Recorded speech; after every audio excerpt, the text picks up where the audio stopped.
Oh, hello, and welcome to Watch What Crappens. I'm Ronnie, and that's Ben. Hi, Ben. Hi, Ronnie. How are you? Good. Welcome to the finale day for Top Chef. Everybody, we are going to have our own finale day for the Mounting Hysteria Tour live in Los Angeles this Thursday, June 19th at the Fonda Theater in Hollywood. Come over and see us, okay? It's the last time we're ever going to do it again this year.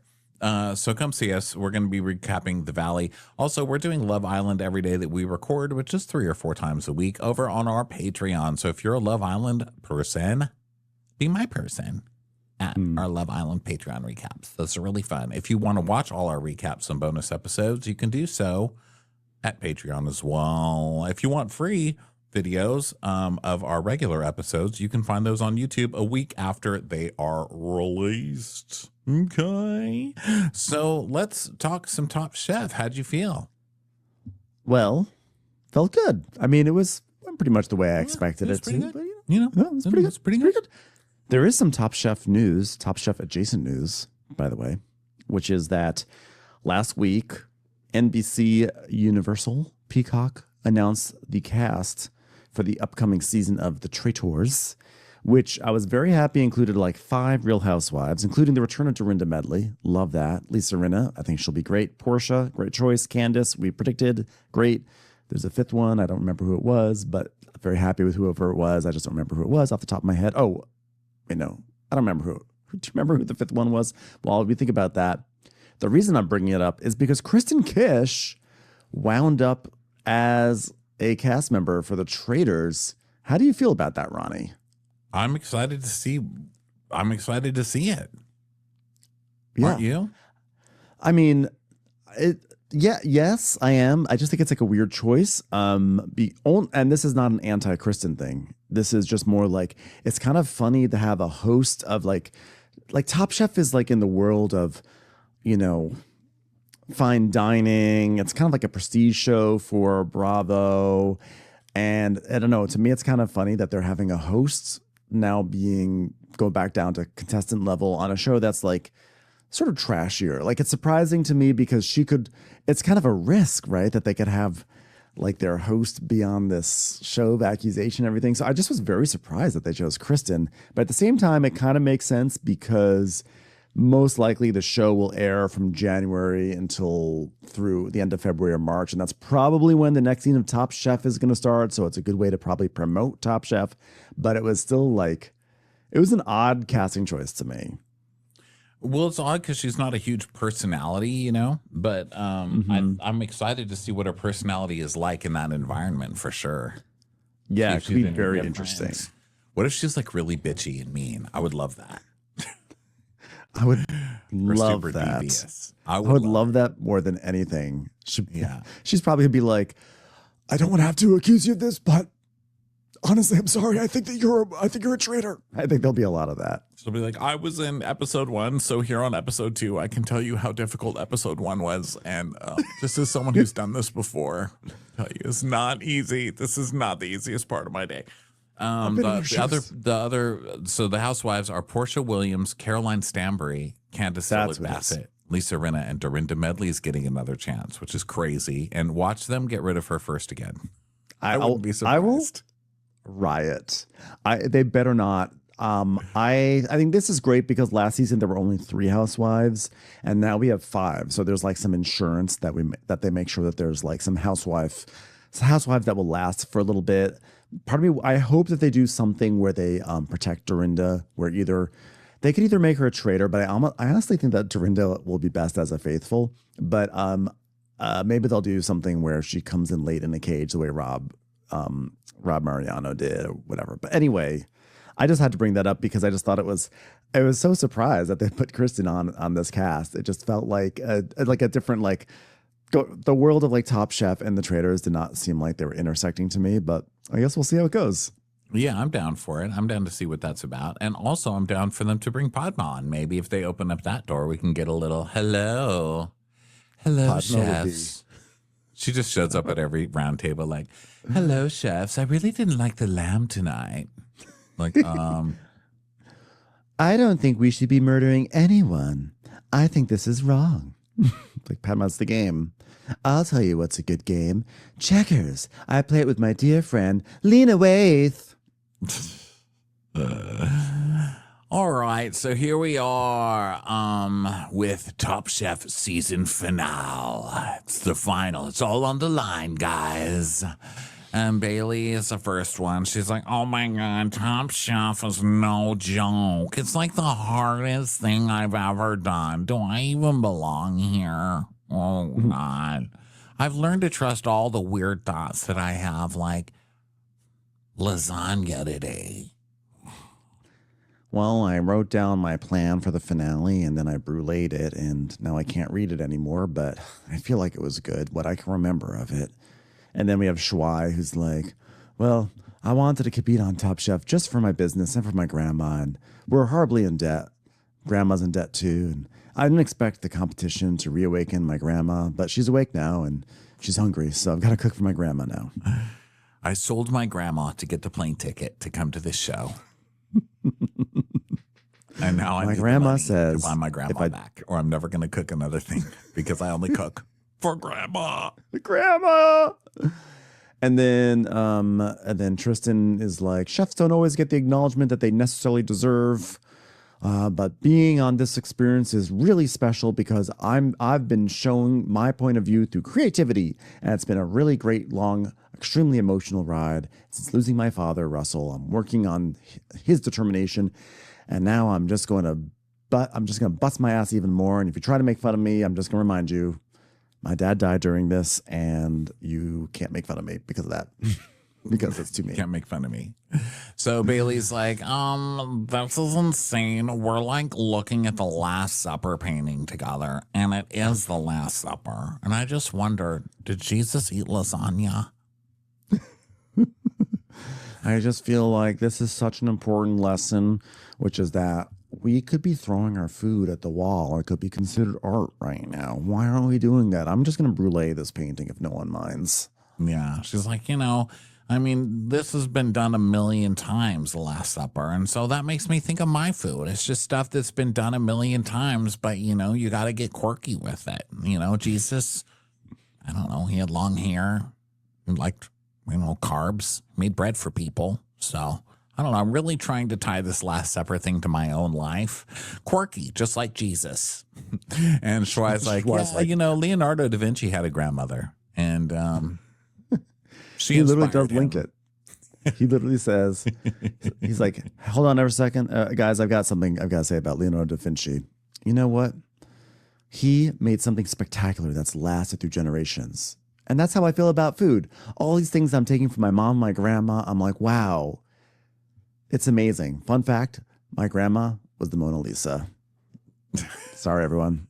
Sorry to keep that secret for so long. I just didn't want to be judged by having a super famous painting grandma, but that's the truth. She did it.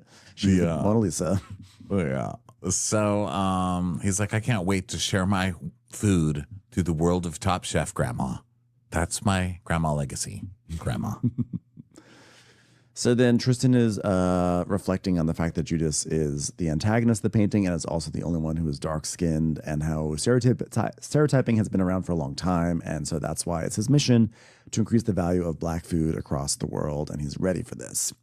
So they are like, wow, great painting. So Kristen then shows up, and she's like, good morning, chefs.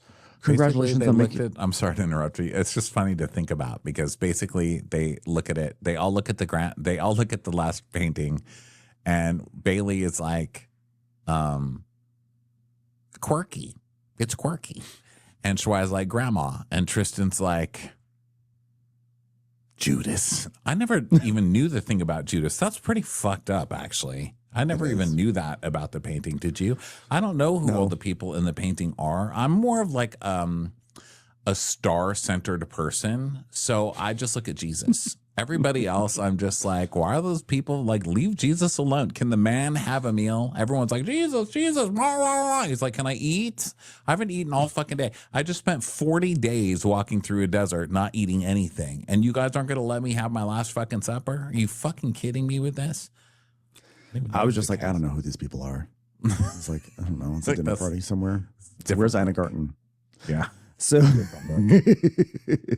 so Kristen's like, good morning. By the way, them staring at this painting was about 15 minutes long. They're like, well, we've got an hour and 15 minutes to watch three people cook something, so let's stretch it out. So Well, that is Kristen's always the curse of the Top Chef finale, isn't it? They're like, okay, everything that you said this season, just kind of get your shtick and just repeat that over and over. So Bailey's like, quirky, insecure, grandma, grandma, grandma. I do it for the children. someday I want to paint a painting, but it'll be my second to last dinner because that's kind of a little quirkier. Okay. So, well, we were going to have Gail paint her version of The Last Supper, but unfortunately, we don't know how to paint Never. Hi, this is Ghost Padma. I was alive until very recently when Ghost Judas ran me over with his Ghost BMW X7. What a great vehicle. You know what's funny? I'm just sitting here in heaven with Leonardo da Vinci talking about The Last Supper. You know, he said he meant that to be a lighthearted romp. Why are you all taking it so seriously? Leo, so I was talking to Leo, that's what I call him because we're like friends now. And he said, you guys are taking this way too seriously. This was just an ad for olden times Nutrisystem, The Last Supper. He was the first influencer of heaven. Haven't you seen his selfie? Jeez. So Kristen comes out and she's like, congratulations on making it to the finale. One of you is going to walk away with a grand prize of $250,000 furnished by Saratoga Spring Water.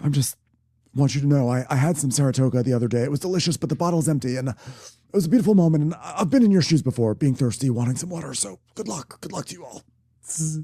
Wow, it's so sad for your season that you only have Saratoga. Up here in heaven, Leo's drinking Pellegrino. I heard that Gail can't get into many parties because she often shows up as Galatoga. Am I right? Let's go get a dress.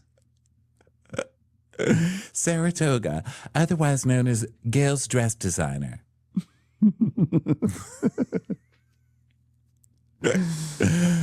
So today's challenge is to make a 4-course progressive meal of your life. We want rights across the board. I want abortion rights served to me. Oh, progressive. I want health care for everybody in an appetizer form. Yeah, you know what? Because Da Vinci's creativity knows no limits. And that's why we want to see from you today and your final meal of the season. So you see what we did there? We had a tenuous link to Da Vinci and a challenge on Top Chef. Da Vinci knows no limits, almost like astronauts. When they go to the moon, they also know no limits. Tom, that was from 2 seasons ago. Give it up already. It didn't make sense now, and it doesn't make sense now. I mean, it didn't make sense then or now. God, I can't believe I flubbed my words right in front of Da Vinci. So to help you prepare and cook your final meals, we've asked you to choose your sous chef. And in walk Lana, Paula, and Zubair.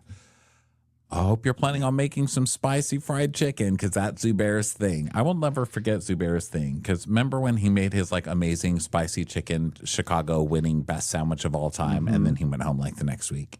He's like, I won. I finally used my fried chicken recipe. And they're like, and now you can go, Zubair. Leonardo DiCaprio hated your follow-up dish to your spicy chicken. Goodbye. You're a one-trick pony. I'm sorry. And I say that as someone who's friends with Annie Get Your Gun Lady. So Lana is saying, I'm back.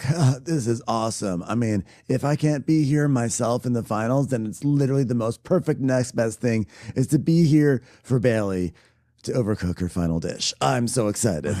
I can't wait to ruin her fish. And why'd you choose Paula? And he's like, because I've just thought about her ever since Restaurant Wars, how much she sacrificed for all of us. And I just wanted someone like that by my side. Today I plan on making something with possibly a sauce that consists of unchopped almonds. Sorry. He's like, Paula, she does such great work, and she's got these children, and it just made me realize that maybe someday she'll be a grandma, like my grandma. So anyway, she's gonna be my grandma today. She's like, yes, I got you. I'm your grandma now. Kristen's like, okay. Tristan picked Zubair because he is one of the only people who would get the spices. And so he's like, so we're going to get the flavor down. Okay, well, now that you've got your sous chefs and, a jar of pickles. Thank you so much, Lana. That's so nice. It's from my pickle fridge. American Airlines did not want me to keep it as carry-on, but I insisted it was a service refrigerator. I got a doctor's note. They have €2,000 to shop at a variety of local markets, followed by 5 hours of prep and cook. Huh? And then tomorrow, you'll have an additional 2 hours to prep and cook before service begins in Michelin star restaurant Krakow. Named after Gail's backside. Wow, pull up your jeans, am I right? Named after Gail when she steps into Ross. I'm like, watch out, here comes Krakow. Clear the aisles. She's pulling everything off the rack. This Gail standing up on the bus. Wow, release the Krakow. You'll be serving us judges and an impressive lineup of guest diners, including the owner of restaurant Krakow and Michelin star chef Carlo Krakow. Chef and star owner of Santo Palato in Rome, also Carlo Krakow, and also the host of Italian Wheel of Fortune, Carlo Krakow. Wow. The inventor of one of the most famous candies in Italy, Crackers. Cracker Krakow.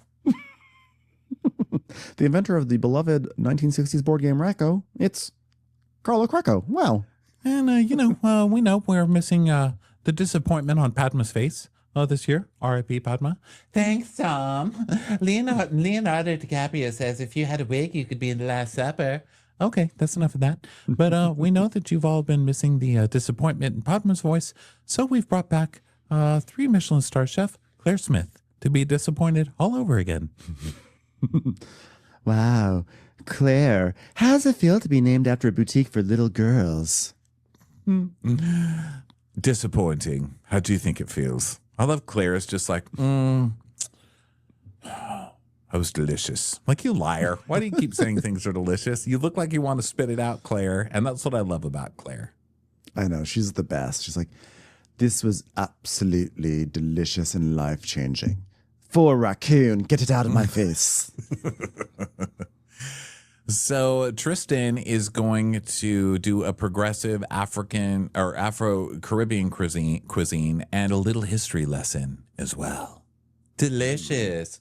Sounds delicious. I love history. One time I ate Christopher Columbus.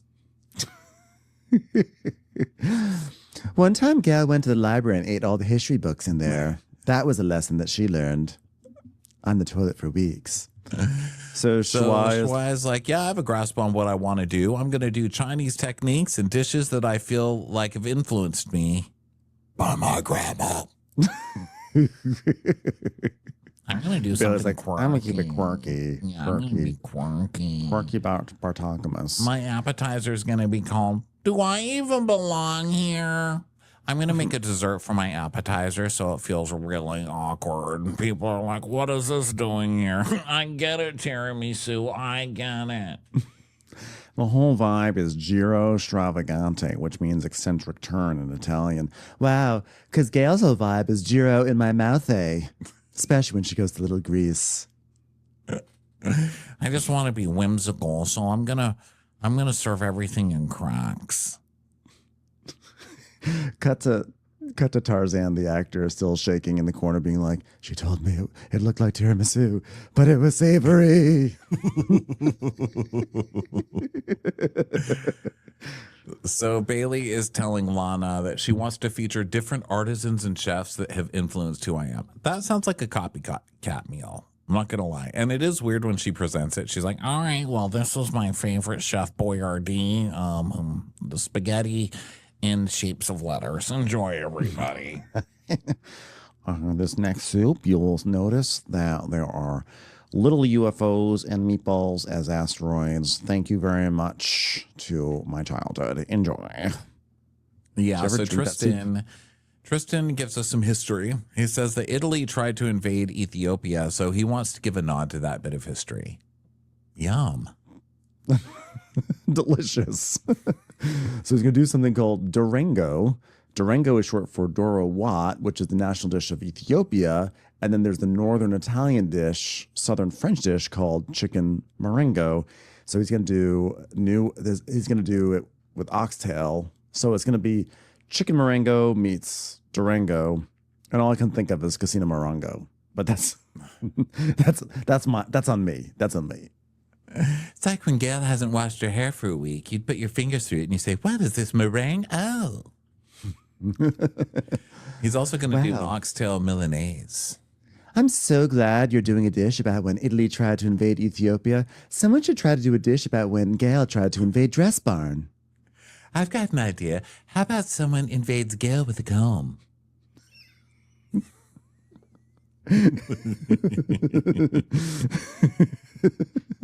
So Tristan says risotto Milanese and ossobuco is a staple dish, so he's going to use oxtail, which is the poster child for Trinidadian cuisine. And Shawai says, well, we're in Italy, so we have to do some pasta, right?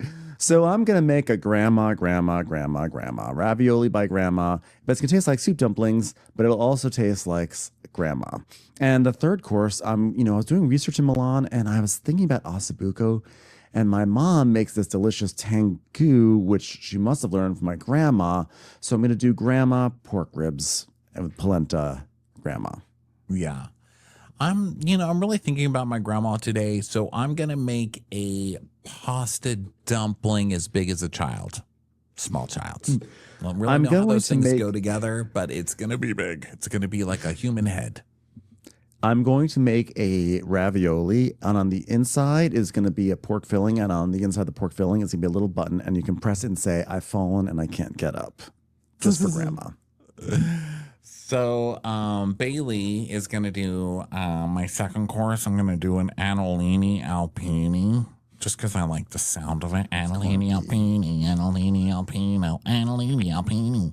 So that's going to be fun. Do you think that sounds quirky enough? Do I belong here? Hey, if you could vote for me to win, would you vote for me to win, or would you just send me home right now? Okay, I'm leaving.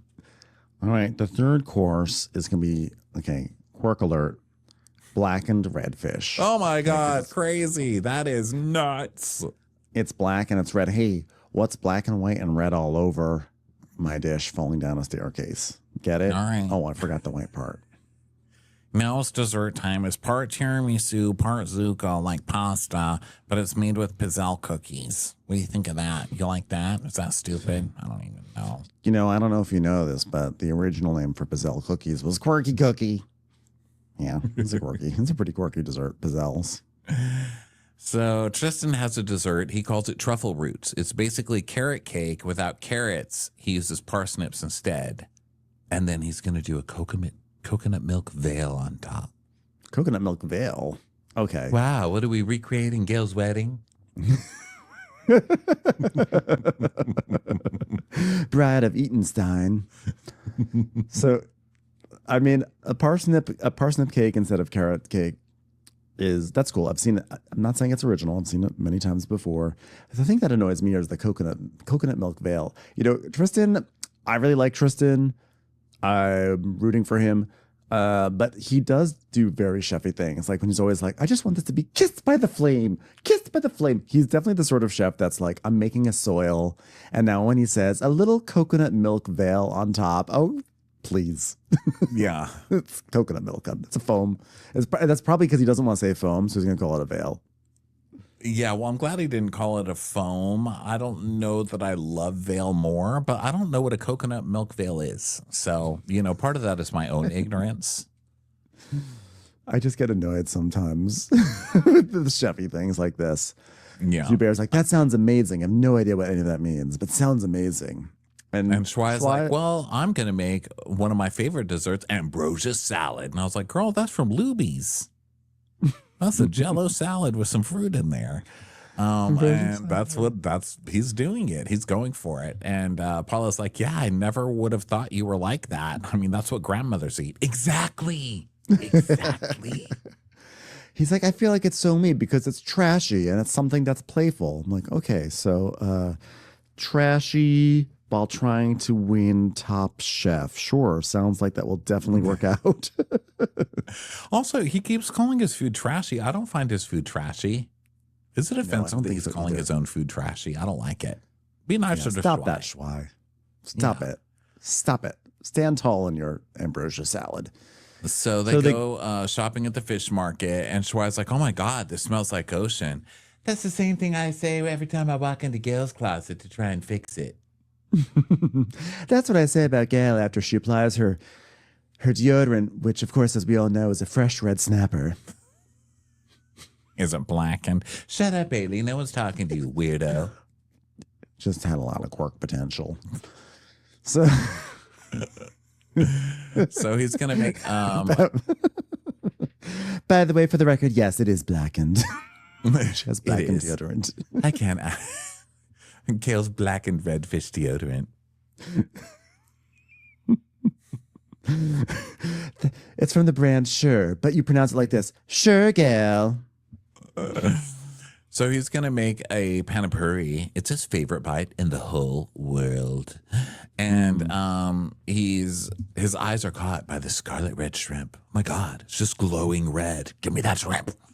And Bailey's like, yeah, I'm gonna be making a polopoi mats, nutrient mats. You know, it'll be this beautiful grilled octopus, you know, and but I'm going to make sure all the octopus legs are sort of like going like, you know, because quirky octopus. And then mozzarella. I want the octopus to be doing like Walk Like an Egyptian. Remember that song? Because it's quirky. Yeah, octopus and mozzarella. It's inspired by my first line cooking job at an izakaya-style restaurant, Yusho. And people say, you know, you're not supposed to mix cheese and seafood together, but rules are meant to be broken sometimes. Food Network would murder you because the Food Network really hates that. I've never seen a network hate that more than the Food Network. And doesn't even crazy-haired Richard, isn't he today like, hey guys, how do we feel about fish and seafood? Because I'm on Food Network most of the time. And by the way, I still have stupid hair. It's not a faux hawk anymore, but it's still incredibly stupid. I'm addicted to stupid hair. Thank you. It's my thing. His hair is basically just like a ramp. He now is like, I stand next to buildings, so that way people can get to the next floor. I've literally never seen somebody so committed to like, this is my thing, stupid hair. I'm Richard Blaze, like, chef. Like who's giving him positive feedback about it? Who said that this is your thing? Like it's always been terrible. And no one's ever been like, God, I love that quirky hair. Quirky. It's like never been good. But yeah, the Food Network hates fish and cheese. I don't think fish and cheese is so verboten. I mean, look, people put clams on pizza. They put anchovies on. Like tuna melts, crab dip. I mean, I think fish and cheese, the McCormick and Schmick has like mozzarella doesn't sound good. I'll say that. I'm open to it. It's too much rubber.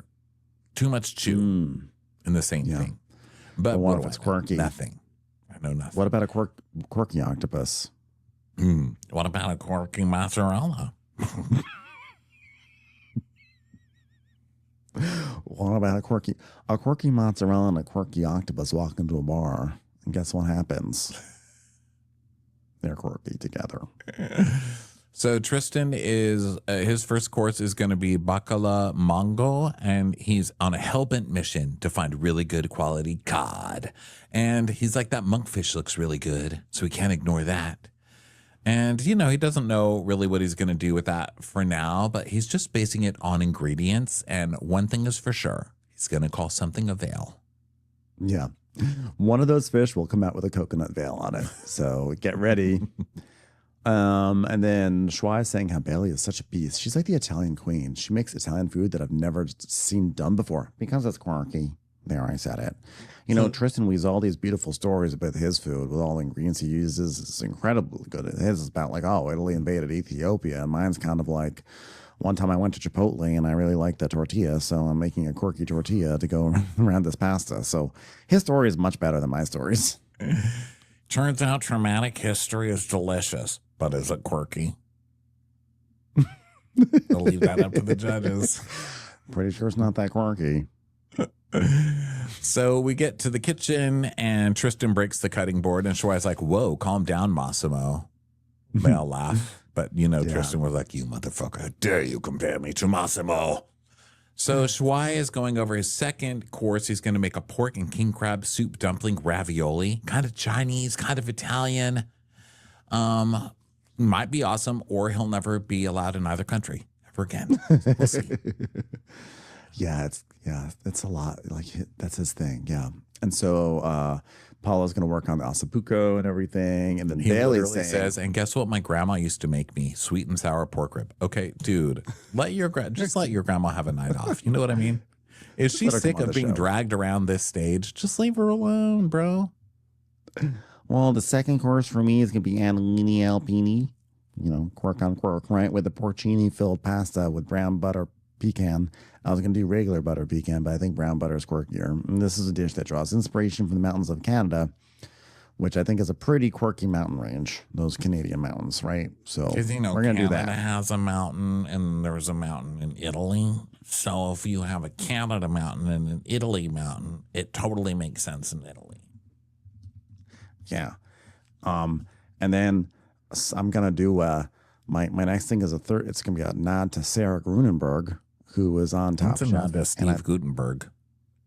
It's going to be it's called a Gutenberg. It's kind of like quirk on quirk.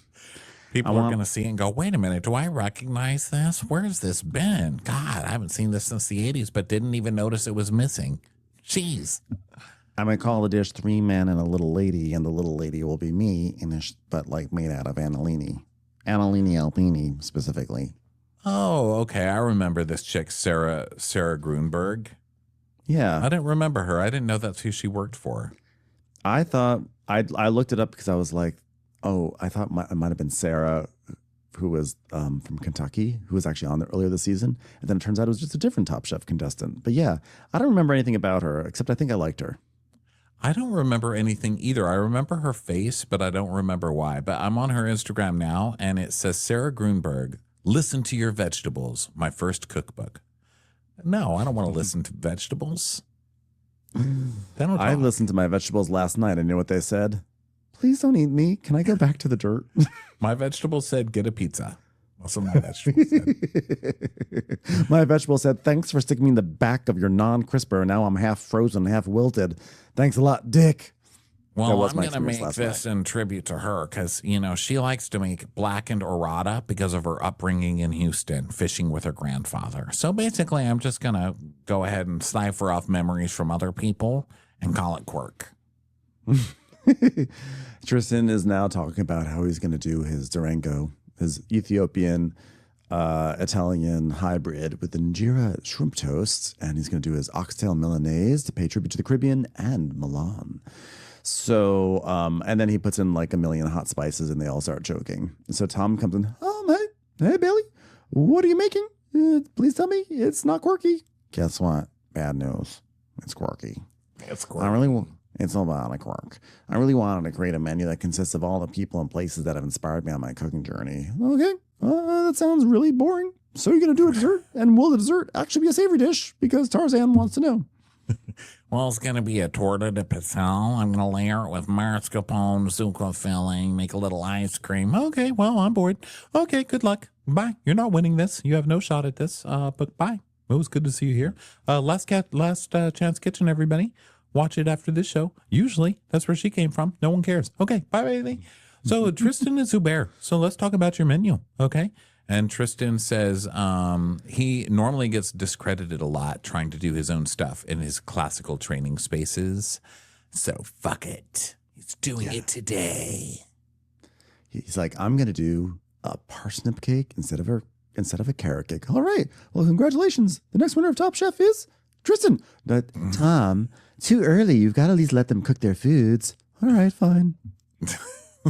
Okay. Well, I'll let you guys get back to it. Hold on, Bailey, did I talk to you already? Your dad. Want to do it again? I don't. Wow, that was a good brain. My brain trying to help me out there, and I just won't let it work. Okay, so let's go talk to Shwai. Shwai, what about your grandma? Well, my grandma. Okay, I'm done. I'm leaving. Bye. Gotta smoke. Gotta smoke. Gotta smoke. All right, chefs. have a good job. And just remember, two of you don't really have a shot at this, but it's fun to see you cook anyway. All right. Thanks very much. You know, it's been a great journey for me. It reminds me of why are we here? Because Tristan won this already. Oh, okay. That was a good one. Okay, everybody. I'll be out. Bye. Well, I know that if I don't win Top Chef, at least I have a chance at Last Quirk Kitchen. It's Quirk. So Tristan is like, I don't know if I'm going with monkfish or cod for my first course, but I'm going to treat them the same way. I'm just going to leave the cooking, all the fish to test tomorrow. So this could either work or could not work. We'll see. So Bailey is like, well, I just hope I can do it perfect. So, okay, let's see. What's going to happen tomorrow? We don't know. I like Schwa saying, he's like, I'm really worried about my raviolo. Soup dumplings have always been my Everest. Chefs. So then, so now, all right, but oh, wait, Tom is coming back in time. I just want to say something to all the finalists. After you're done, you get to come to have a special dinner. And to the rest of you, we left you some leftover eggs from the Hyatt Place breakfast. So enjoy your dinner tonight. I like that they do this every year now. It's pretty cute. I do miss the Padma ones where she'd be like, okay, chefs, here's what I've prepared for everybody. It's a plate of my fingernails. I really don't eat dinner. I had my dear friend, Ali Wong, prepare you all peanut butter and jelly sandwiches. Enjoy. I've steamed everybody some rice. Nothing else. Hope you enjoy it. Simple. Like to keep it simple, guys. So they go to this Residenza Vignale where Tom is like he's like basting like a porchetta or something like that. He's always basting a big meat, and Gail is always making a salad. Every single year that they do this, Gail makes a salad and then makes some sort of like rustic dessert, and Tom always has a big protein. And Kristen this time she made like a little pasta thing and some broth or whatever. And Tom has his glasses on, like, oh, welcome to our little dinner. We do still know how to cook. It is true, we know how to cook. Yeah, and they serve their stuff. And Gail's like, yeah, salad, anchovy, and salad. Simple, simple, simple. Wow. F for effort, Gail. Wow, you put 2 F's in effort. Jeez, Gail. That's worse than my fingernail plate. Jeez. Try. Oh, by the way, I was just speaking to Da Vinci, and he said, wow, Gail, you really Michelangelo'd up that salad. He doesn't like Michelangelo. It was a diss, Gail. Sorry, I guess you have to be friends with... Maybe if you're friends with Renaissance people, you would understand like the nuances of that diss. But since you don't, I guess it just went over your head. You know what? Monet just came up and said, wow, Gail's a real Monet. Isn't that rude? I think it's actually a compliment coming from Monet. It's not. It's not. By the way, Klimt called. He said, stop biting my frames. You really shouldn't eat those frames, Gail. His was a legitimate complaint. Pollock's just excited to see you try and make one of his pieces as you drip things all over your shirt all night.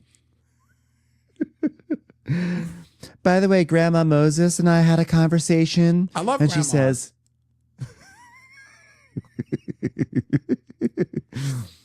she says she just disavows this entire season for so many different reasons. Does she know how to make dumplings? Schwa, stay out of it. You already stepped on my joke. Oh my God.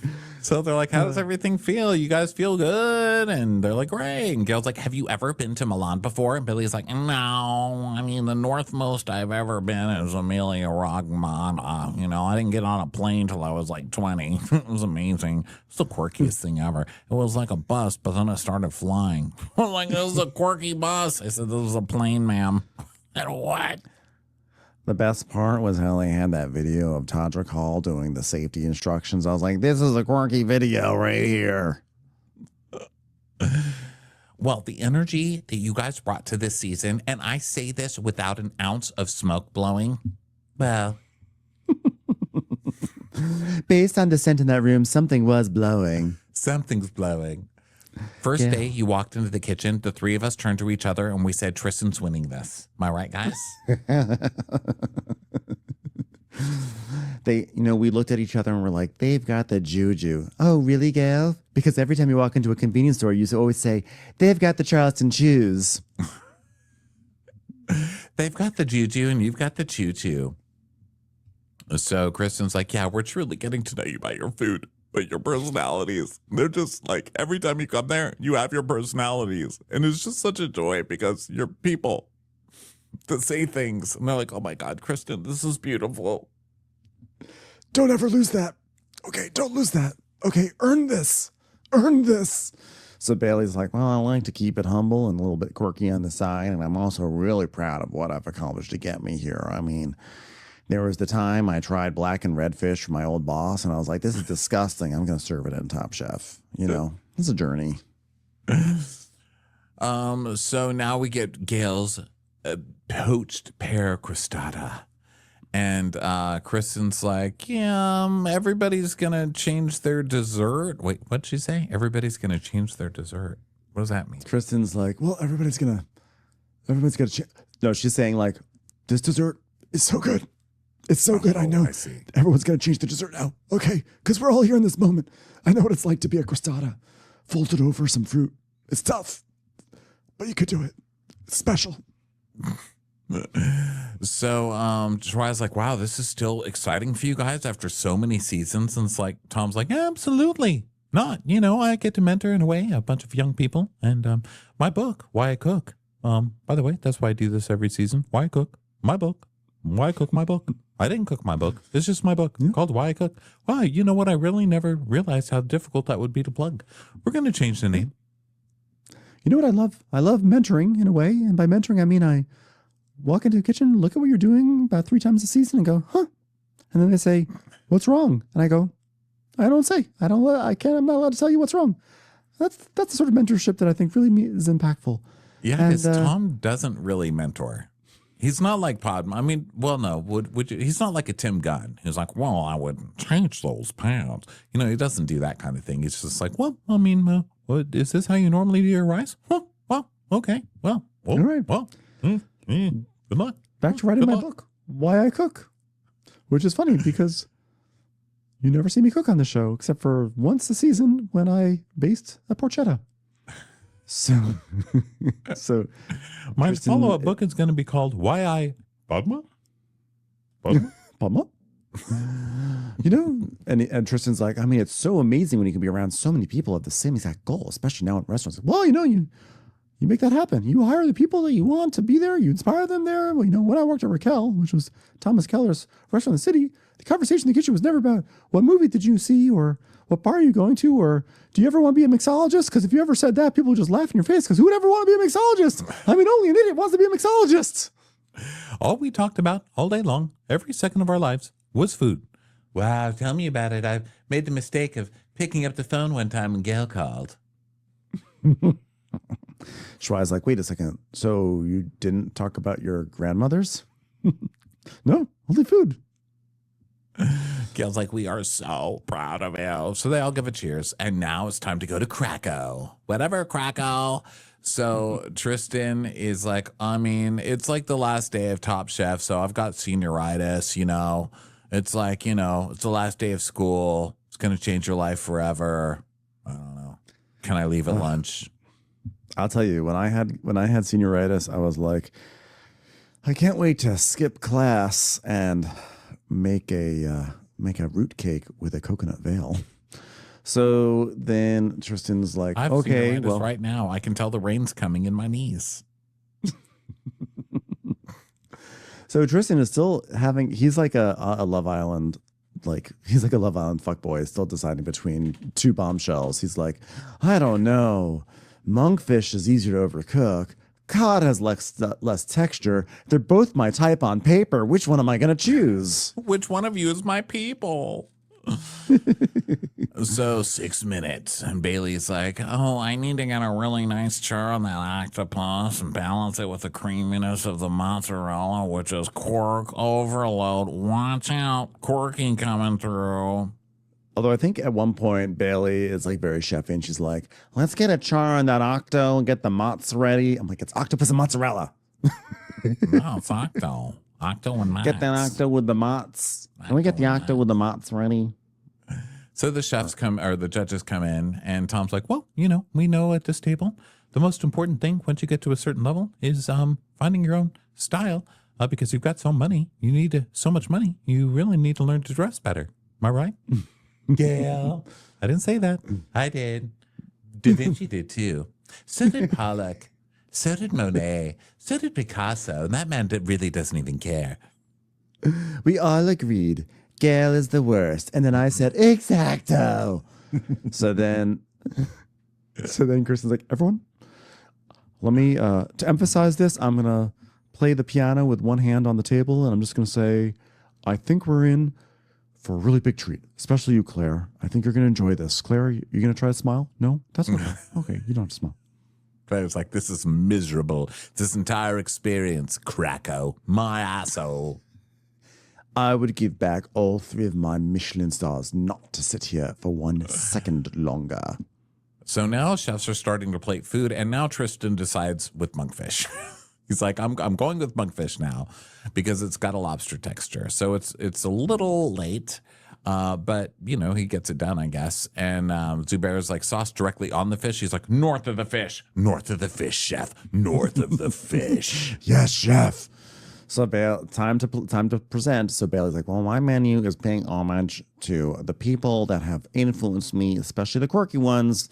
And then I want to put a spin on their own food. So I want to play around with my first line cooking job from a Japanese background. It was called Benihana, and we had grilled octopus. So Gail, I'm going to ask you to open your mouth, and I'm going to just flip this octopus mozzarella ball into it. Oh, whoops, got you in the eye by accident. Sorry about that, Gail. Wow, you missed her head, but somehow she ended up with an octopus on top of her head anyway. Oh, I'm sorry, is that your hairstyle? Da Vinci is literally LOLing. That's when you're laughing out loud. Stupid Da Vinci. He's very humorless, actually. So it's octopus, mozzarella, tomato dashi, and giardiniera. It's sort of like this star-crossed lovers situation. If those star-crossed lovers were quirky and not quirky, am I right? That's not going to work out. The mozzarella just got left at a restaurant by the octopus, and it didn't know what it did wrong. Okay, well, that's enough about my love life. Enjoy it. Shwai, what did you make for your first course? He's like, well, I wanted to showcase what my grandma once made for me, and I want to show that Chinese food can take many forms. Sort of like my grandma shopping for different looks and outfits. So today we're starting off with a little pani puri with a cured scarlet red shrimp, ahi verde, salsa matcha, and then on the side, a little photo of my grandma. Enjoy. And Tristan is like, well, I always looked at my own cuisine as something that wasn't really revered and valued at tables like this. Claire so Smith I dare is you like, to say anything you're bad damn about right. it. You're damn right, but that's only because I have no idea who you are. I refuse to revere anyone who I've never heard of. So he said the black sauce is bacala mbongo, something that he grew up with and was disrespected. And so they're like, so how'd you cook the fish? And he said he steamed it in a little bit of epi sputter. Mm-hmm. I don't know what that is. So they like all the food. Richard is saying, he's this guy, Richard Blaze. Ugh. He's like, oh, if this was a fight, they all came out and punched each other in the face hard. I love Bailey's use of the octopus and the mozzarella because it's dumb and it's brilliant. Wow, sort of like your hair, but that's just dumb. Wow, they sure did come out and punch each other in the face. Wish they'd aimed a little to their left. Stupid Richard Blaze and his stupid haircuts. I can't take it. I've died and I still have to put up with Richard Blaze hair. God. Vidal Sassoon and I were chatting, and he said, the worst thing I can imagine is someone who went from faux hawk to side hawk. And there you are. I had to shield him from this episode. So Kristen liked the mozzarella. She said it helped temper and tame the char and balance out the sweetness.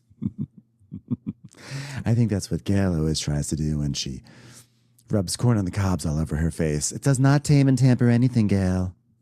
The last thing Gail tampered with was a snack machine at the motel. So Claire's like, Schwartz dish, just like flavor explosion. Crunchy, lovely acidity, that wonderful heat coming through. It's like, why do you sound like you hate it? You're saying, your words are saying you love it, but your face is saying you hated it. It was absolutely disgusting. I loved it. The gazpacho verde chutney had such beautiful herbal notes. Oh, really? Then why are you wearing it in your hair, Gail? It's not a hat. And Santiago, Carlo is the one who's like, Tristan's dish, very simple, but very, very perfect. Every time he eats something of Tristan, he's like, this has changed my life. This is a chef who has come out. He's stolen my heart. He stomped on it. He put it in a little brulee. He cracked the top. I ate it. It was delicious. Please kill me and turn me into food. I love him. I'm obsessed with him. And there's this guy, Santiago, who's like, well, I do think my fish was a bit under. And Tom's like, no, the fish looked undercooked. But since we've already decided that Tristan's going to win, I will declare that it looks undercooked, but it didn't eat undercooked. So if you're watching at home and say, that looks undercooked, guess what? It's perfectly cooked. It's the most perfect fish I've ever eaten. Congratulations. He's like, it was just right on the border of undercooked and not cooked at all. But you know what? He's on the border of winning, and we're about to cross it. So everybody shut up. So Tristan is like, Gregory's like, Tristan and I are aligned in ways that we want to elevate certain cultures of food. And he did it great. He's like, yeah, that was so good. I'm going to go in and give him a little encouragement. Hi, chefs. It's me, Tom. Guys, be more like Tristan. Too late. Okay. Bye. Yeah. I like Gregory. Gregory's kind of like, yeah, I did kind of do this already on the show. So, and you guys didn't let me win. So I just want to remind everyone I was here first. So, yeah. So Zubair is pan frying the shrimp, and he's like, oh my God, my favorite thing this whole night is shrimp toast, but done with Inera. The size of the moment is getting more real. So Schweiz is like, the texture's not really right on the ravioli. I'm just nervous about the dish. But I can't linger on emotions right now. What am I, a grandma? I'm just kidding. I love you, Grandma. This is your fault, Grandma. It's my Everest. So then, Schweiz, like, he's pivoting with his raviolo because he has to poach it now. It wasn't what he wanted to do. Now it's time for the second course to come out. So Bailey's like, all right, everyone, who wants some ramen? Because guess what? You just got an Annalini Alpini. All right. If that sounds like a girl you went to elementary school with, you're correct. She's a quirky friend of mine from when I was 8. Annalini Ampolini. She also was the star of children's literature. Great series of books. And obsessed with Peony, which is why she was so popular in high school. So the filling is roasted porcini, a little bit of shallot, raviola, parmigiano, a little ricotta. Am I boring you? Okay, listen. We're in the mountains of Calgary. And that was the most important challenge. It built confidence for me because now we're in North Italy near the Alps and porcinis are in season. So mountains, porcinis. Is anybody following me? I'll just be quiet. You just eat it or don't. I don't care. Whatever you want to do. I just wanted it to be a little quirky. So in honor of Canada, I did do some minced up Celine Dion cassettes. And I also added some Andrea Bocelli cassettes in honor of Italy. It's just a quirky little touch, a little crunch. Okay, enjoy. So Gail's like, so Schwei, have you ever made this size of soup dumpling before? Did you mean to make a human head-sized dumpling, you dummy? He's like, I never have, but I know my grandma used to love bowling, and this is to honor her favorite sport. Okay, that's great. So Tristan now presents his Durango, which is short, as we all know, for Dora Watt. So it's the chicken poached in niter kibe, and it's an Ethiopian fermented spice butter, and then the shrimp toast and the jam and the butter and everything. And Santiago, he's like, it's just next level, so wonderful. And someone named Jeannie is like, my chicken was cooked beautifully, but I think the star was the shrimp toast. I love the crispy chew. And Tom found a couple of the he said the seasoning's right up to the edge, some are salty, a couple of few. It's not seasoned, so he's playing his game and he's doing it really well. Some are salty, some aren't. Some are great. So it just all mixes. It's perfect. Basically, this tastes like an award that we're giving to Tristan. So can we go now? It's the season finale of Matlock. Gotta get home. God, I love that Kathy Bates. What a talent. Bailey's dish is really wholesome. I love the fact that she's using porcini. They're in season here, and I'm loving that she embraced that because I was wondering, how could someone take an ingredient that's so wonderful and make something so disgusting out of it? Get this out of my face. She's not the only one that's embraced a porcini. Have you seen Gail's cotillion pictures? She took a trumpet mushroom to prom once. So Sarah's like, if I close my eyes, I remember the broth that my grandma made. Grandma's, yes, nailed it. I'm winning this thing. No, you're not. Go back into the kitchen, please. Thank you, Schweib. Yeah, really hit the grandma bullseye on that one. And then Gregory's like, you know what? I'm still at 3 restaurants and I'm still having a great time. Okay. Oh gosh, thanks again for not making me winner or Top Chef. So now Lana is like, okay, so I'm going to pull the fish when it's a little under, right, Bailey? And Bailey's like, no, mid-rare. I mean, no, don't do that. And she's like, okay. And Lana's like, yeah, I would have pulled the fish, but I don't know. I'd probably want to cook all my proteins, but whatever she needs me to do, I'll do it. Yeah. This is a fatal flaw for Bailey, who wasn't going to win anyway, but the mid-rare call winds up to be something that is not well done for her. So Bailey's like, well, I'm noticing that the fish is over, which is not very quirky, but we don't have time to refire it. So I can do the quirkiest thing I could ever do, which is serve overcooked fish in the finals of Top Chef. Yeah. Dun, dun, dun. So Bailey's presents hers. This is blackened style Dorado with a Calabrian chili crunch and whipped tahini. It's kind of inspired by Seth Monteverde, and by inspired I mean I stole it from her because she grew up fishing redfish with her grandfather. Wait a minute, was her grandfather married? I think so. Grandmother, yes, I'm winning this thing. I'm winning it. Schwei's like, wait a second, she can't take my grandparent glory. Okay, here I go. This is Tangu Osabuco with long beans, radicchio, burgundy truffles, sweet and sour sauce. And I guess it was inspired by, you guessed it, my grandmother. For growing up, sake. she used to make me this sweet and sour.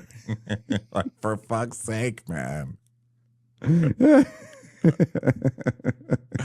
There's so many other people in his family and his life who are like, hello, I'm here too. Like, what about your wife? Hasn't your wife made anything that's inspired you? Come on. I know. So Tristan is like, this one's so close to me. It's very West Indian, but it's the structure of Milanese. In the middle, it's oxtail braised with whole. And on the bottom are Carolina gold rice grits with the curry butter. And on top, more bone marrow with gremolata. And a guy is like, Tristan, it's a gremolata veal. How did you say it again?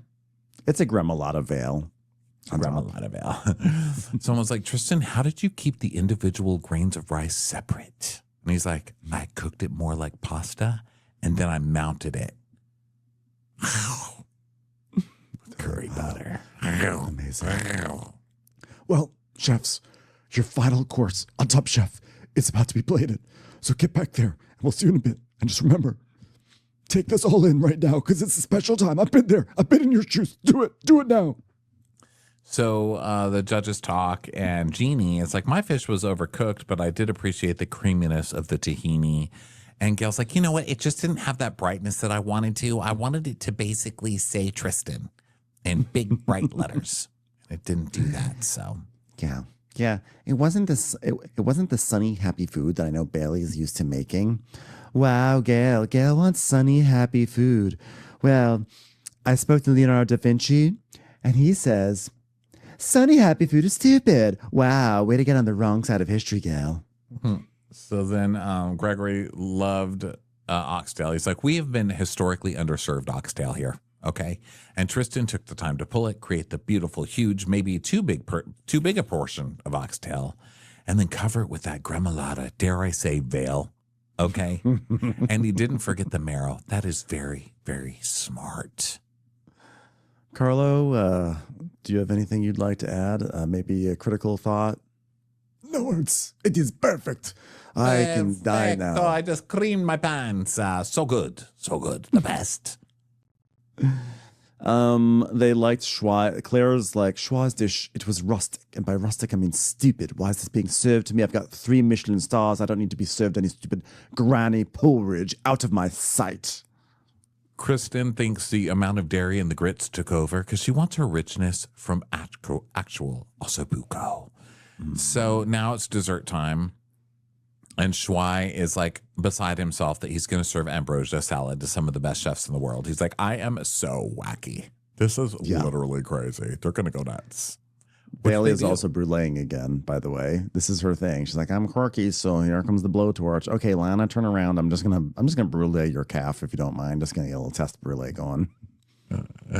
So she likes zucca. That's one of her favorite pastas. So, we're Milan, so I decided to try and make a zucca and a true dessert. Roasted squash filling, pizzelle cookies, mascarpone cream, and an espresso stracciatella gelato. And Schwai is doing he's talking about his ambrosia, but he's going to elevate it with like pears and goji berries and Italian meringue and, just a little bit of polydent. Just something really special to honor Grandma. Little served on a Reader's Digest magazine. And Tristan serves his carrot cake made with the parsnip or pone, basically. And he's like, I paired it with different roots that I found here: sunchoke, sweet potato, garam masala. Can I have some ice cream? This is dessert. But there's a katsureep sorbet though, with the sunchoke veil maybe. So they serve it, and Kristen. I don't want sunchoke and roots for dessert. No. Everything else looked amazing, but this I will say no to. Yes. I actually recently had an ice cream that was served on a sunchoke chip, and it actually worked surprisingly well. I was like, wow, sunchokes with ice cream, but it was good. So Kristen is like, she actually is holding back tears now, and she's like, well, I hope you all feel very proud. I want you to brace it all, feel it all, and celebrate all of your accomplishments. Wow. Get it together, Kristen. You're just watching 3 normies. They aren't even famous yet, and you're crying over them. Don't waste your tears. Chefs, before you go back and realize that you never had a chance unless your name is Tristan, I just wanted to say, it's amazing having such food. Last night our chefs cooked and Gail made a salad. LOL, just wanted to get that in there. Stupid Gail. Okay, go back. All of you are better than Gail. Okay. Chefs, I just want to say from heaven, it's been a pleasure watching you all season think that you are somehow going to become famous after this. Congratulations on your delusion. Goodbye. None of your hair is stupid enough to be on the Food Network. Am I right, Richard? So now the chefs leave and everyone claps, and Claire goes, wow, what an end. I think Bailey really brought it home, all that quirk. And I kind of really can see Bailey's style quite clearly now. And her style is terrible, terrible food. Congratulations, you lived up to your promise. Yeah, Tim really liked Schwei's. He said every time you dig in there, there's like something different. It's all successful. And they all actually loved Schwei's dessert. They thought it was really good. Mm-hmm. And then it comes back to Carlo, and he's like, Tristan, chapeau. What a chef. What a chef. Richard is like, well, I think it's interesting, but to me, this is where the whole thing got off the tracks here. I mean, I don't want effervescent ice cream. I think it's too spicy. It's interesting, but is it delicious? I mean, this is stranger than that thing. What's it called? Kimchi. Oh no, he's been at the Food Network too long. Yeah, he's talking about Tristan's dessert, and they do not take kindly to any criticism of Tristan. Kristen's like, well, I don't have a strong opinion of like or dislike, but appreciate 100%. You fucking heathen. Who let this person in here? We've already given him the win. Please say nice things about it. So Tom's like, well, it's the future of food. I mean, well, let's face it, it'll probably all be freeze-dried. The world's ending. But, they're doing great things. And, I mean, wow. Ravioli, am I right? So, wow, we've done it, guys. So they send them home, and then they send the guests home, and now it's time for the judges' table. And by the way, I'm so glad that Richard Blaze was not a part of the final judging. I was really worried that he was going to be sitting there at that table. I was like, please don't do Yeah, this to he's us. the worst. He's, from the second he's come on TV, he's been the worst. He's shown a lot of talent. He won this, right? Didn't he come in second the first time and win his season the second time? He lost to Stephanie Izzard, who went on to become very acclaimed. But then he came back for an All-Stars and won All-Stars. And he is very talented, but he's been terrorizing us with that faux hawk for nearly 20 years. And it's the hair. I mean, it's just, he bugs. It was just really when he went to the Food Network and he became media trained, he just really became insufferable. That was the turning point. Yeah. So they bring the chefs out, and Tom's like, well, you know what? I don't have much of a poker face. If I'm not happy, I'm not happy. But I was happy. And I will say this. I do have poker face on my Peacock saved because I love that girl. She can really solve a mystery. Yeah, Tristan, you won. I'm going to go watch Poker Face. Bye. I just want to say that while I was eating this food, I was definitely bluffing with my muffin. Poker Face. So... So Bailey, can you explain your first course? Well, it's just I've been working on my confidence. So, oh gosh, I just thought who am I outside of Monteverde? I don't know. A person who comes to Top Chef and cooks all the recipes from Monteverde, apparently. So, hope those won. I just thought it'd be kind of fun to do Octo and Mott's together. I mean, who are we to judge them if they're happy together, living their lives? I have to tell you, all my life, I was like, I want to do something crazy someday. Let's cook Octo and Mott's. We're going to this girl, she's I just wanted to see who's my personality outside of the place I work. That's why I came and just presented recipes from people I've worked for. What the hell? Bailey, come on, man. I think this is a terrible POV for this final challenge. I don't think terrible honoring other people and putting your own spin on it. I understand the vibe that she's going for, but ultimately what it's saying is you don't have your own vibe. Even though the act of adding your own spin to it is showing your vibe, I think you're setting a ground level limit to how high your scores can really be, because you're gonna build in this idea that it is her own spin, but it wasn't a wholly original idea. And I think that was and they don't know what the spin is because they haven't had the original dish from your restaurant, so they don't know that you're spinning it. All they know is you're walking out there and telling them it's somebody else's dish. So it's just a stupid move on her part, in my opinion. So Tom's like, I think it showed extreme confidence from the chef who originally came up with it. The idea of putting those two things together. I mean, wow, you made it work. You made it work, and you are not going to win.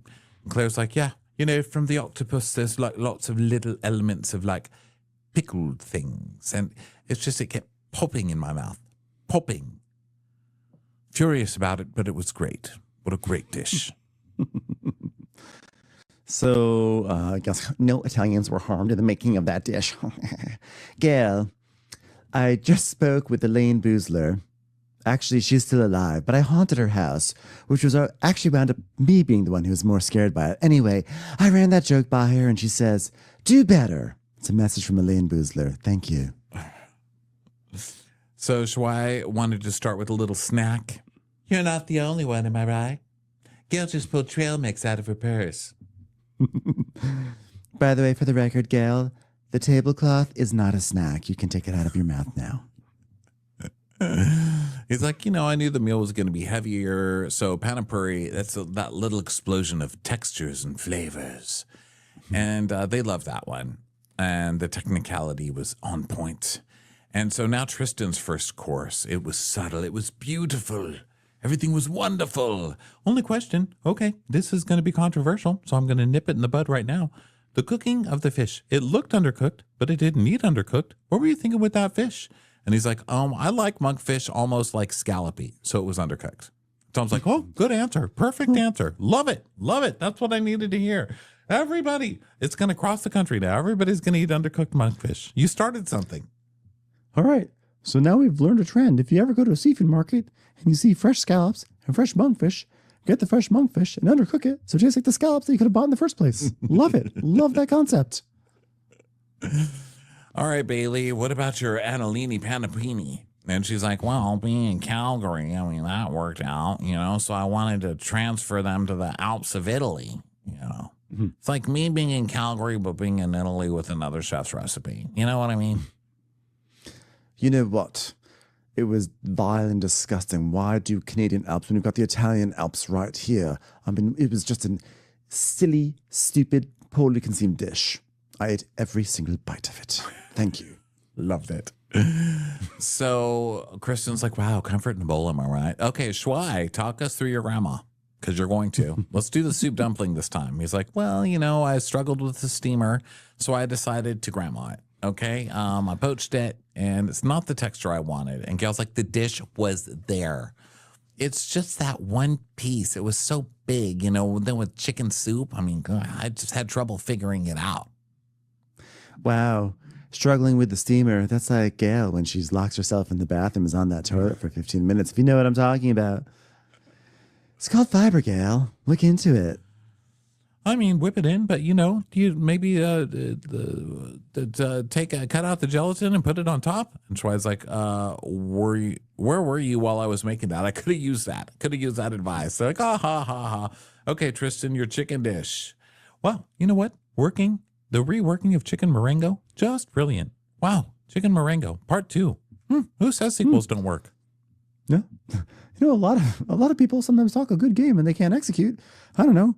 Like, just thinking top of my mind, my son's saying he wants to have a career, But you nailed it. You absolutely nailed it. Well, the shrimp toast, there was a snap. There was a crunch. There was a banger. That was a banger. That had Riz. That had Riz, your dish. Wow, okay. It was a snap, crackle, and pop. Okay? It was great. All right, Bailey, how did you cook your fish? And she's like, well, I seared it on the top side, which is the quirkiest part of the fish. And then I finished it on the skin side. Thought about adding some more octo and mozz because, friends should be friends. But I just decided to keep it a black and red fish. And Claire's like, it was blackened, sort of charred, robust flavor there. It's supposed to be dry. It's blackened.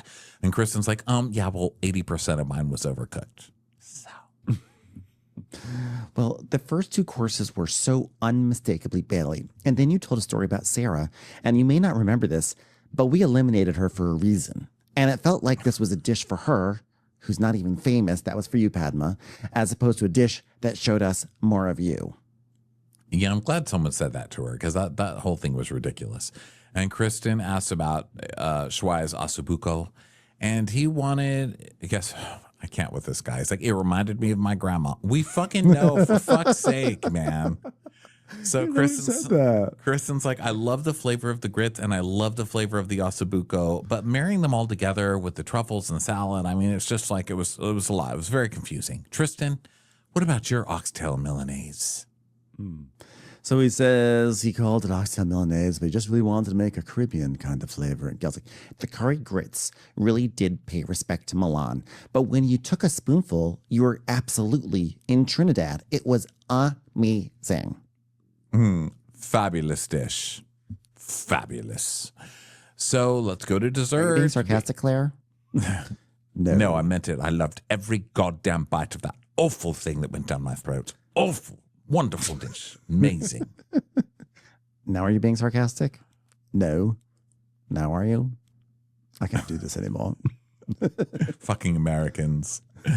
All right, Bailey, tell us about your dessert. Well, I love Fratelli di zucca. So does Sarah. So I made hers. And it was, like pasta, dessert. Who knows what it is? Is it a detective? Is it a cat? I mean, I don't know. It was disguised. It could have been anything. It was undercover. It was tiramisu pretending to be a pizza working for the government trying to get your tax money. You know what I mean? Quirky. That's our Bailey.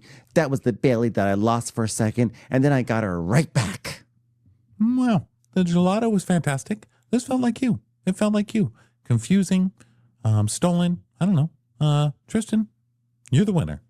Tom, come on, poker face. Great show. Shuai, will you tell us about your ambrosia? Yes, I'd like to say this was my first time having ambrosia. I lived all my life being a 3-star Michelin chef without having to taste one of the terrible concoctions that you Americans make. And now here I am having to degrade my taste buds with your disgusting mayonnaise-y sour creamy, whatever the fuck this thing is in front of me.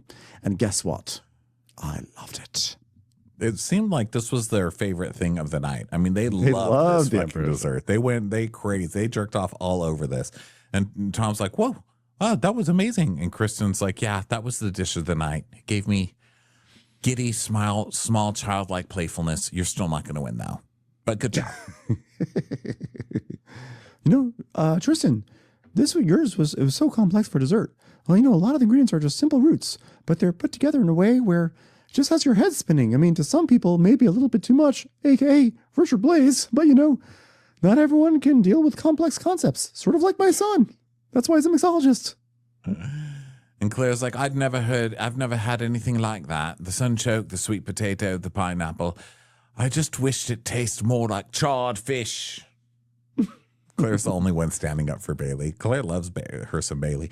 So Kristen says that Chef Carlo came all over the table, like he loved it. And we have a lot to discuss, so leave. So, they delivered. Tom's like, well, it has everything you can ask for a finale. We tend to go course by course, but, looking at their meals, they're just so different. Everyone wants to see that in a finale. All of us enjoying food. Gail dying at the end. Wait a minute. Where did that come from? That was dark. Normally we do head-to-head with each dish, but, since Tristan was better than them and everyone, it's sort of dumb to do it that way. So you just want to let's just talk through the menus, And so Tristan's saying like how he's a dweeb and he looks up stuff and, he's worked in Italian restaurants and sometimes when Bailey and them start talking about food and everything, I'm like, I don't know what you're talking about. I'm so simple. Suddenly Tristan is doing the I know nothing, even though he's like, well, I worked in Sweden under Marcus Samuelsson and here's a coconut veil and here's a foam and and now he's playing the he vacillates between those two for sure all the time. Yeah. And so Bailey's like, well, sometimes you talk about things. I don't know what you're talking about either. So come on. And Tristan's like, I'm going to go stage at Monteverde. Tristan's being so nice. Tristan knows he got this thing. He's in such a good mood. And he deserves it. He's being very humble. So Tom's like, well, yeah, what a great dish. And Gail's like, on paper, a lot of the things shouldn't work, but then I ate the paper. And I even like the paper. Bailey's octopus course, the mozzarella with the octopus and the tomato dashi. I mean, there's just layers and layers of depth in one little humble bowl of food. Reminded me of season 1 when I was just that little humble bowl. Yeah, We've all been that bowl. The problem I had was the fish. I really wish it had been more undercooked, like it should be. I mean, it just felt like such a departure from the other two dishes. It was out of place. Like where was the fish? Why was the fish even on a plate? Shouldn't fish be at the movies or something? I mean, what was it even doing sitting on a plate? A fish on a plate? Well, I really liked the chili factor. I liked the flavor she created, but overall, the dish didn't work, much like Gail's ensemble right now. Wow. Team Claire.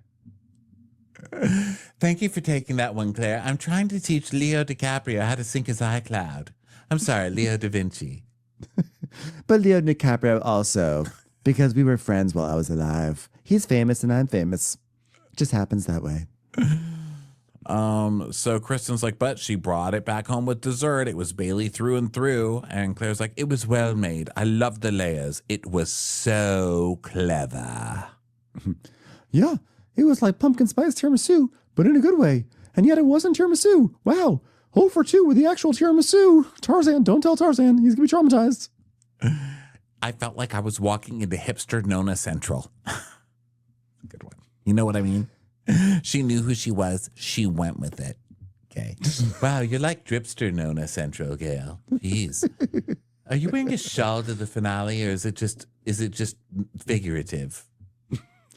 Gail, I feel like you might be walking into hipster no Central. As in, Gail, you're not allowed. So Gail's like, Tristan came in with such a mission. Every single ingredient on every single plate had so much of every single story to every single tell.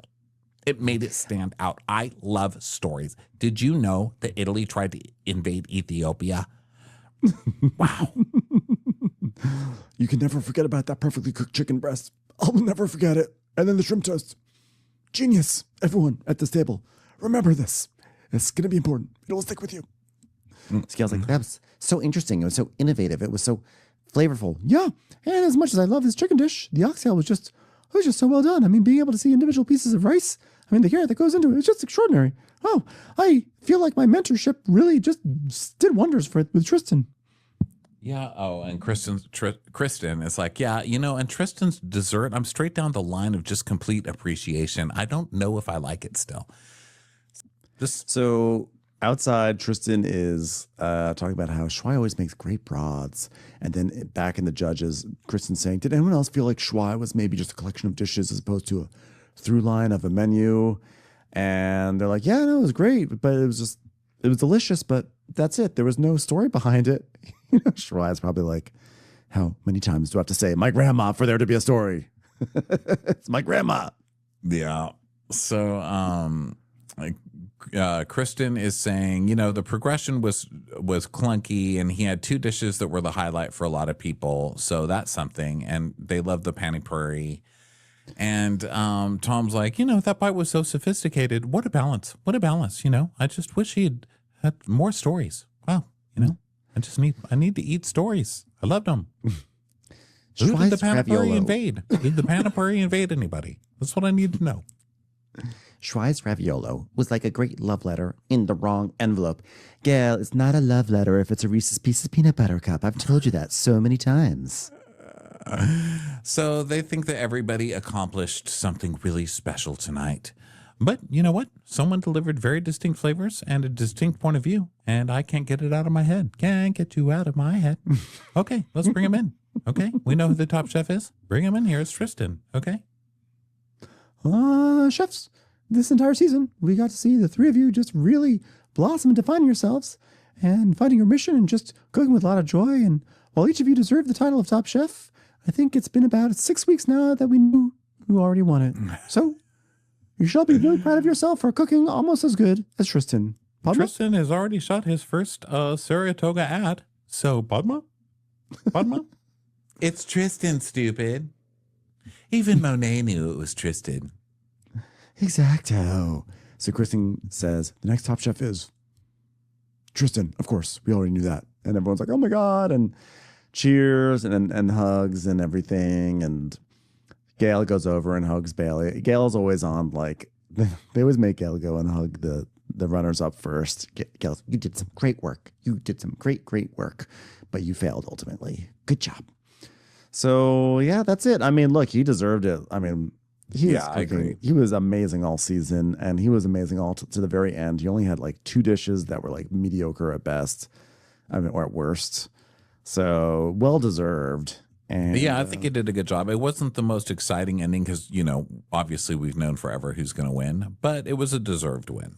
So yeah, and it was actually quite lovely because he did sacrifice a lot to, with his dad dying, and so he made great food the whole time. He really did. It was great. So that was it. That's the end of Top Chef. Another season in the books. Season 22, done and dusted. Thanks, everyone, for being here. We always appreciate you, and we'll catch you on the next episode of Watch What Crappens. And bye-bye.